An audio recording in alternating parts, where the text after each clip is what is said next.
اے لوگوں تمہیں اگر یقین نہیں آتا نا کہ میں مردوں کو زندہ کر کے اٹھاؤں گا اپنے سامنے فَإِنَّا خَلَقْنَاكُم مِّن تُرَابٍ، دیکھو ماضی کو پہلے مٹی سے پیدا کیا. کیا عقل کہتی ہے کہ مٹی سے انسان پیدا ہو سکتا ہے؟ ثُمَّ مِن نُطْفَةٍ، پھر اس مٹی سے منی کا قطرہ بنایا. کیا عقل کہتی ہے کہ مٹی سے منی بن سکتی ہے؟ ثُمَّ مِن عَلَقَةٍ، پھر ہم نے اس منی کے قطرے کو خون کا لوتھڑا بنا دیا. عقل مانتی ہے کہ منی کا قطرہ ماں کے پیٹ میں جا کے خون بن سکتا ہے؟ ثُمَّ مِن مُضْغَةٍ، پھر اس خون سے ہم نے گوشت بنایا. عقل کہتی ہے کہ خون سے گوشت بن سکتا ہے؟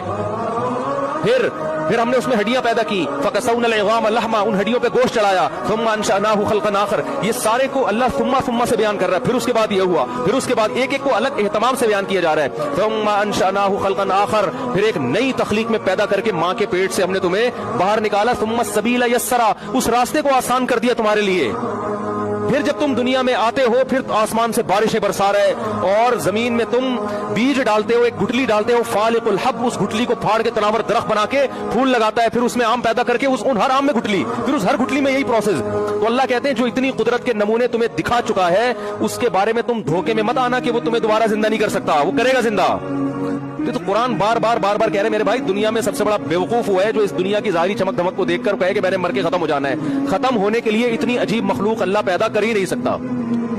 اگر ختم ہی ہونا ہے، مجھے ایک بات بتاؤ، اس کا مطلب مٹی ہو کے سب ختم، تو اللہ نے پیدا کیوں کیا تھا؟ کوئی اللہ معمولی سی چیز پیدا کر لیتا نا. کیا ہو گیا بھائی؟ آپ دیکھو ایک مٹی کا کھلونا